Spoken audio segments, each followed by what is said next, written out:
আজকে চলে আসলাম আমরা পহেলা বৈশাখের চতুর্থ দিন প্লেস পার্কে। তো জীবনে ফার্স্ট টাইম, বিশ্বাস করবেন না হয়তো, ফার্স্ট টাইম আসলাম আমি প্লেস পার্কে, তাও আবার পহেলা বৈশাখে। তো সাথে ছিল আমার কাজিন ভাই রাকিব। তো এমনভাবে ভিডিও আজকে করব যাতে মনে হচ্ছিল আমি রাকিবের ক্যামেরাম্যান। তো সাথে আমরা ঘুরলাম, অনেক কিছু দেখলাম।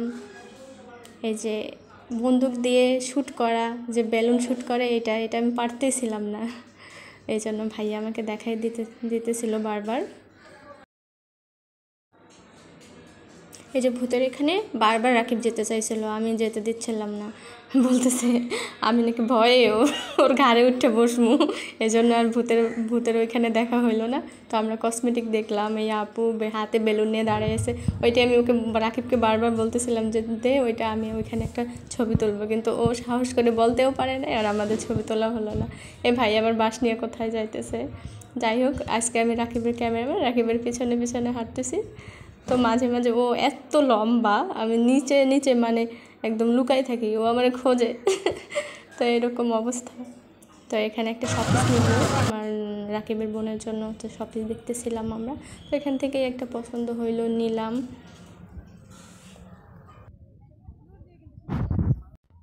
তো অবস্থা কীরকম, শপিস এক দোকান থেকে কিনলাম, তারপর অন্য দোকানে গিয়া অন্য শপিস পছন্দ হয়, ওইটার ভালো লাগে না। তো এইরকম, এই জন্য কম দেখবেন আর কম কিনবেন। তো আমার পছন্দ হয়েছিল এই যে বাবুই পাখির বাসাগুলো, খুবই ভালো লাগতেছিল।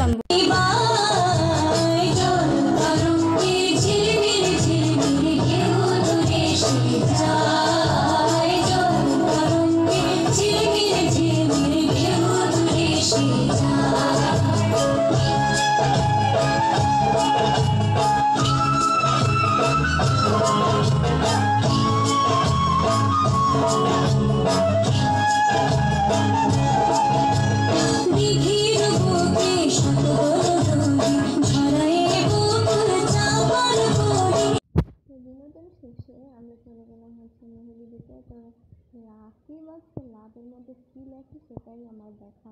তো ওকে একটু ওর সাথে একটু দুষ্টুমি করার একটা প্ল্যান পেলাম। কে লিখছে, ওর নাম কিন্তু আরবি, কিন্তু কে লিখছে কেন সেটাই হচ্ছে কথা। তারপরে গেলাম একটা ব্যাগের দোকানে। তো ওই যে রাকিব যেটা ধরছে ব্যাগ, ওইটাই আমার পছন্দ হয়েছে, ওটার জন্য দামাদামি করার জন্য বললাম। তো অনেক চেষ্টার পরে মাত্র 180 টাকা দিয়ে ব্যাগটা নিলাম।